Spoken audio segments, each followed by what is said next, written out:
네,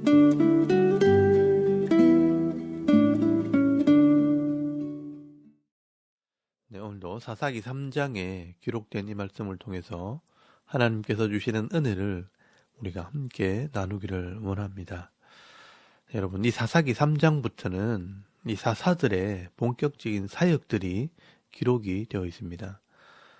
그런데 여러분, 하나님께서는 이 당시에 왜 이 사사들을 세우실 수밖에 없었는지에 대한 이유를 알고 이 사사기를 봐야 우리가 이 하나님 마음을 제대로 이해할 수가 있습니다.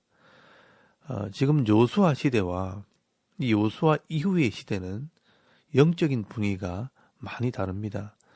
이 모세와 요수아 때는 하나님의 영광을 보았고 또 하나님과 이스라엘 백성들이 언약을 맺었다는 사실을 분명히 알고 있었기 때문에 이 하나님 말씀을 읽고 가르쳤고 또 하나님을 경외함으로 예배의 삶을 살았습니다. 그래서 하나님께서는 약속대로 이 가나안 땅에서 수많은 전쟁들을 하면서 싸워주셨고 가나안 땅을 기업으로 나눠주었습니다. 그런데 막상 이스라엘 백성들이 12지파로 흩어지고 난 뒤에 이스라엘 백성들은 이 각자의 지파 내에 있는 이 가나안 족속들을 더 이상 쫓아내지 않았고 또 그들과 섞여 살면서 그들의 모습을 닮아가고 이 죄의 모습을 닮아가기 시작합니다. 물론 제사장과 레위인들이 여러 가지고 권면을 했겠지만 이 이스라엘 백성들은 그들의 말을 청종하지 않았고 하나님을 버리고 우상을 섬기면서 음란한 삶을 살게 된 것입니다. 그렇기 때문에 한 세대가 지나가면서 이스라엘 백성들 속에는 이런 영적인 혼란함이 오게 되는 것입니다. 무엇이 옳은지 또 무엇이 잘못되었는지 가르칠 사람도 바로잡을 사람도 없어진 것입니다.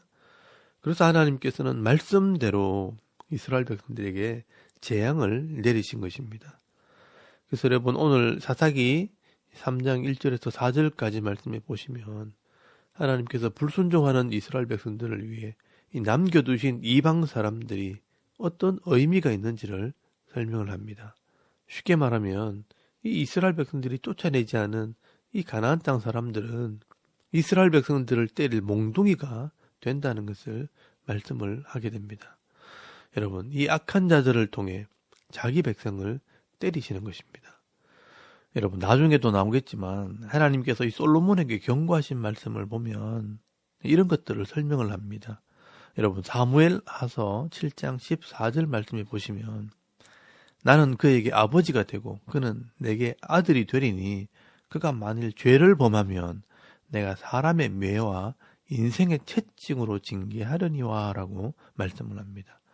여러분, 하나님께서는요, 인생들에게 징계하실 때 이 사람의 매와 인생의 채찍으로 징계를 하겠다고 말씀을 하십니다.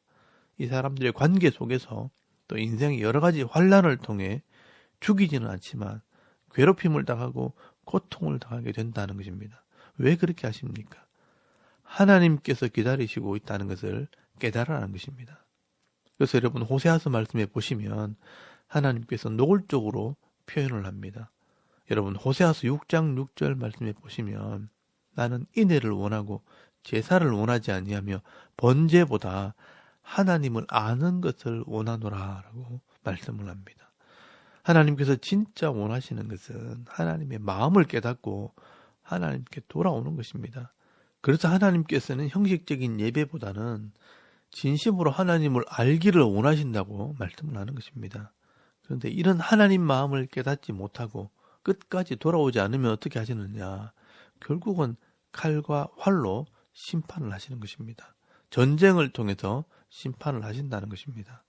그래서 여러분 시편 7편 11절에서 12절까지 말씀해 보시면 하나님은 의로우신 재판장이시며 매일 분노하시는 하나님이시로다.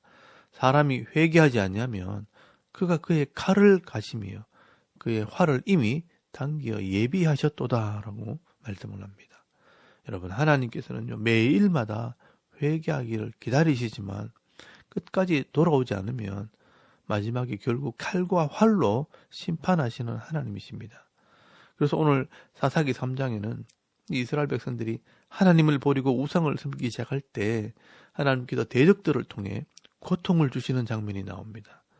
여러분, 이것은 단순히 하나님께서 화가 나셔서 그렇게 하시는 것이 아니라 말씀으로 계약이 되어 있기 때문입니다.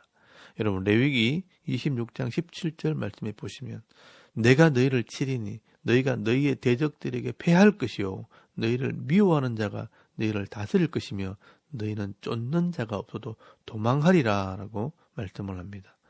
그래서 오늘 사사기 3장 6절 말씀에 이스라엘 백성들이 죄의 길을 가게 되었다고 말씀을 합니다. 그들의 딸들을 맞아 아내로 삼으며 자기 딸들을 그들의 아들들에게 주고 또 그들의 신들을 섬겼더라라고 말씀을 합니다. 이스라엘 백성들은 이 가나안 사람들과 서로 결혼하고 통혼하면서 그들의 문화와 이 죄의 문화를 따라가다가 결국 하나님을 버리고 우상을 섬기게 된 것입니다. 그래서 오늘 사사기 3장 7절 말씀부터 대적들이 일어나는 이야기를 기록을 하고 있는 것입니다. 여러분, 사사기 3장 7절에서 8절까지 말씀해 보시면 이스라엘 백성들이 여호와의 목전에 악을 행하여 자기들의 하나님 여호와를 잊어버리고 바알들과 아세라들을 섬긴지라 여호와께서 이스라엘에게 진노하사 그들을 메소포타미아 왕 구산 리사다임의 손에 파셨으므로 이스라엘 자손이 구산 리사다임을 8년 동안 섬겼더니라고 말씀을 합니다.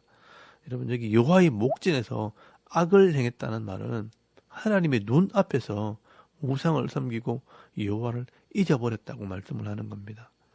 사람들도 내 눈앞에서 나를 배신하는 것을 본다면 여러분 얼마나 기가 차겠습니까? 그래서 하나님께서 진노하사 메소포타미아 왕 이 구산 리사다임의 손에 이스라엘 백성들을 파셨다라고 말씀을 합니다. 여러분, 이 메소포타미아 하면 바벨론과 아수르가 있는 땅입니다. 그 먼 곳에 있는 이 악한 자들을 데리고 와서 자기 백성을 치시는 것입니다. 그래서 여러분 8년 동안 고통을 당하다가 하나님께서 그들의 고통 소리를 들으시고 불쌍히 여기셔서 사사를 세워주신 것입니다. 여러분, 어떻게 보면 이것이 바로 하나님의 사랑입니다. 이스라엘 백성들이 회개해서 그들을 도와주신 것이 아니라 하도 고통스럽게 부러지니까 하나님의 긍휼 때문에 불쌍해서 이 사사를 세워주신 것입니다.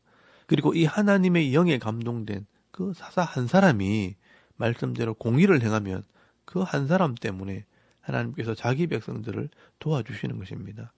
여러분, 이 사사를 세워주시는 것이 바로 하나님의 사랑입니다. 그래서 여러분 9절 말씀에 보시면 온니엘이라는 사사를 세워 일하게 하십니다. 그리고 10절 말씀에 보시면 여호와의 영이 그에게 임했다고 말씀을 합니다.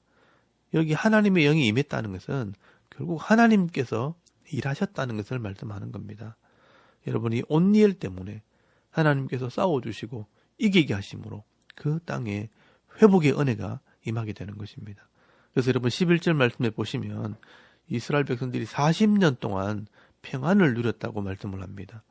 근데 여러분 12절 말씀에 이 온니엘이 죽은 후에 이스라엘 백성들이 또 여호와의 목전에 악을 행하니라 라고 말씀을 합니다. 불과 40년 뒤에 이 사사가 죽고 나니까 이스라엘 백성들이 또 우상을 섬기게 됩니다. 원래대로 돌아가 버리는 것입니다. 그래서 여러분 12절 말씀에 보시면 모압 왕 에글론을 강하게 하사 그들을 대적하게 하셨다라고 말씀을 합니다. 여러분, 이 모압은 이스라엘 동쪽에 있는 나라입니다. 여러분, 이 모압을 하나님께서 강하게 하셔서 이스라엘 백성들을 치게 하실 때에 14절 말씀에 보시면 18년 동안 이스라엘 백성들이 고통을 당하게 됩니다. 이 온니엘 때는 8년이었는데 이제는 18년 동안 고통을 당하게 하십니다. 그러면 또 이스라엘 백성들이 하나님께 부르짖게 되고 또 하나님께서 불쌍히 여기셔서 또 사사를 세워주십니다. 근데 여러분 두 번째 사사를 세울 때는 이 첫 번째 사사를 세울 때와 좀 다른 점이 있습니다. 그게 뭐냐면 이 사사를 세우실 때 절대로 강하거나 똑똑하거나 힘 있는 자를 세우지 않는다는 것입니다.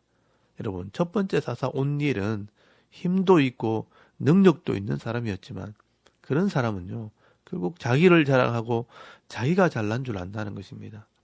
그래서 두 번째 사사는 이 성경에 보시면 왼손잡이 에우치라는 말이 나옵니다. 여러분 이 말은 원어 그대로 해석하면 오른손이 불구인 자라는 뜻입니다. 여러분 오른손이 불구인 사람은 당시에 전쟁에 나갈 수 없기 때문에 남자로서의 능력이 없다는 것을 말하는 것입니다.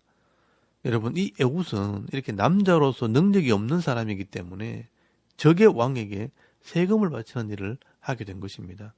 근데 하나님께서 이런 에훗을 통해서 칼을 숨기고 가서 이 적의 왕을 죽이는 일을 행하게 하십니다. 그리고 나팔을 불어서 백성들을 모아 전쟁을 하게 하신 것입니다. 그래서 여러분 27절 말씀에 보시면 에브라임 산지에서 나팔을 불어서 백성들을 모아 전쟁을 하고 이 모압 사람을 다 죽이게 됩니다. 그리고 하나님께서는 그 땅에 80년 동안 평화를 주십니다.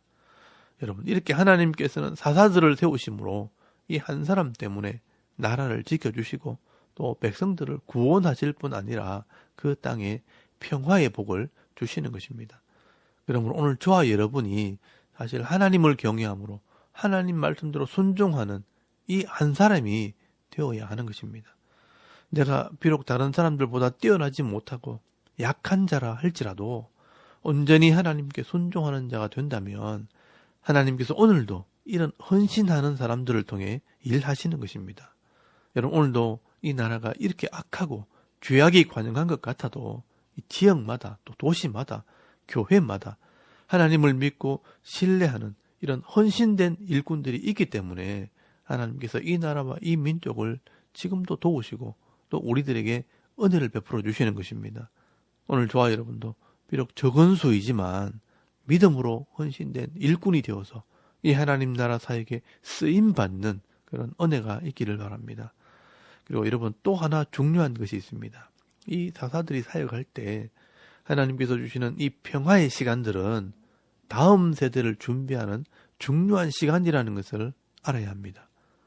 여러분, 하나님께서 온니엘 때는요 40년 동안, 또 에훗을 통해서는 80년이라는 이 평화의 기간을 주셨습니다. 이 40년과 80년이라는 시간은요 다음 세대를 가르치고 훈련할 수 있는 그런 기회가 되는 것입니다. 그런데 여러분, 이 이스라엘 백성들이 문제가 해결되어지고 좀 평안하게 되었을 때 여전히 자기 삶을 살기에 바쁘고요, 세상 모습을 따라가기 바쁜 것입니다. 그래서 또 이 하나님 말씀을 가르치지 않고 또 자녀들에게 이 신앙의 본을 보이지 않게 될 때 또 똑같은 죄의 모습으로 타락하게 되는 것입니다. 여러분, 이것이 바로 역사의 교훈입니다. 우리가 하나님의 말씀을 가르칠 수 있는 평안의 기간을 주어도 미래를 준비하지 않으면 다음 세대는 더 타락하고 더 악한 사람이 된다는 것을 우리가 알아야 합니다.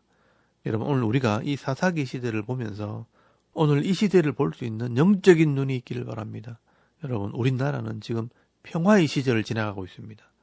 이런 평안함에 있을 때 교회가 더 각성하고 깨어서 이 하나님 말씀을 가르치고 다음 세대를 준비해야 하는 것입니다. 그런데 하나님께서 세워주신 이 교회가 이 세상의 모습을 닮아가고 이 하나님 말씀에 귀를 기울이지 않는다면 오늘 이 시대도 사사기와 같은 이런 영적인 암흑 시대가 오게 될 것입니다.